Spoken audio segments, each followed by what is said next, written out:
Good morning. We just concluded our Father's Day breakfast at Palm Beach Synagogue, honoring all the fathers. And indeed, in the Ten Commandments, the fifth commandment is honor your father and mother.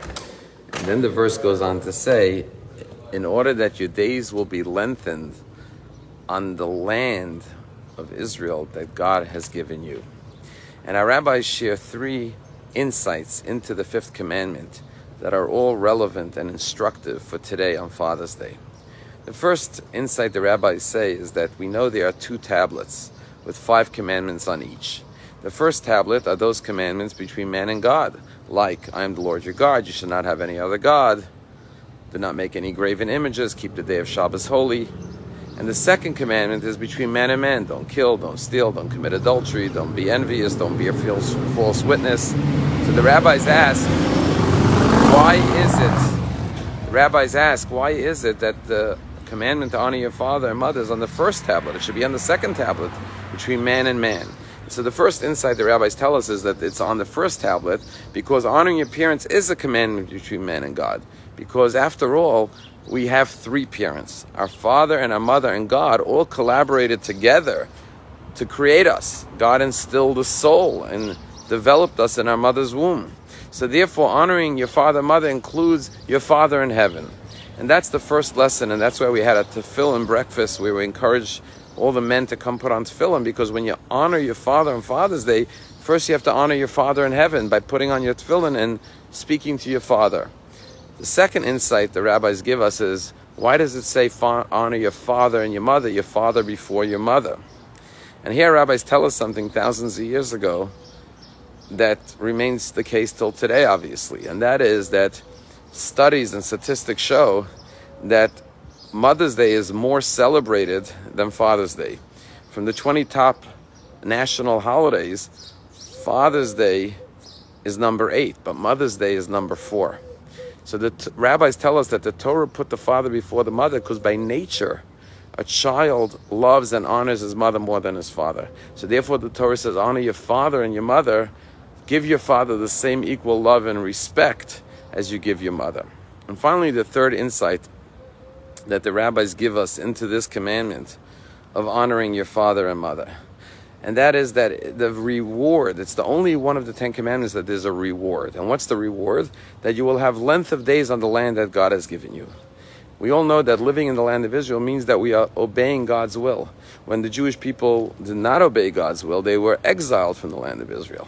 And so what the Torah is telling us is that our relationship with God is very much dependent on our relationship with our parents. It's the father and mother and the respect for father and mother and the passing on of the tradition from parents to children that connects the child to God. It's the parents who teach and role model for the child respect for God and authority of God and obedience to Torah and mitzvahs. And therefore, if the child-parent relationship is strong, the child will carry forth his parents' traditions out of respect and love for his parents and the teaching of the parents. And therefore, the Torah says, if you honor your father and mother, you will have length of days in the land of Israel, meaning you will continue to be the Jewish nation in the land of Israel. A number of years ago, I had an experience where on a Friday night, we had guests at our home.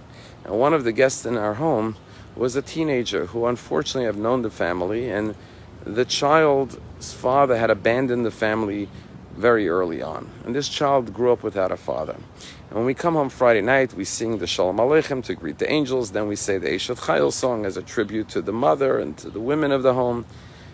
And then to our wives. And then the custom is the children come to their father for the blessing, the priestly blessing before the Kiddush. And this young man came over to me and said, Rabbi, you know that I really don't have a father. Can you please bless me before Kiddush? I was very moved by that, and he lowered his head. I put my hands over his head, and I bestowed the priestly blessing upon him. And what that experience taught me and made me realize was 2 things. The first thing is that being a father is not only being a biological father. You could also be a father figure. There are people, children, adults even, who lack a father, who are yearning for a father, someone to show them and teach them right from wrong.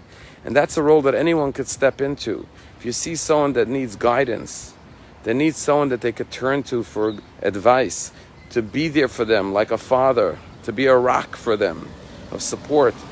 You could be a father. And today on Father's Day, we pay honor not only to our physical fathers, not only to our Father in heaven, but all those who assume the role of father for others voluntarily, which is the greatest mitzvah. But it also made me realize how deep and appreciative we must be for our parents. What a blessing it is in life to actually have a father, and a father who is loving and caring, someone that is always there at your side to guide you. This is a gift that not everyone, unfortunately, has in life.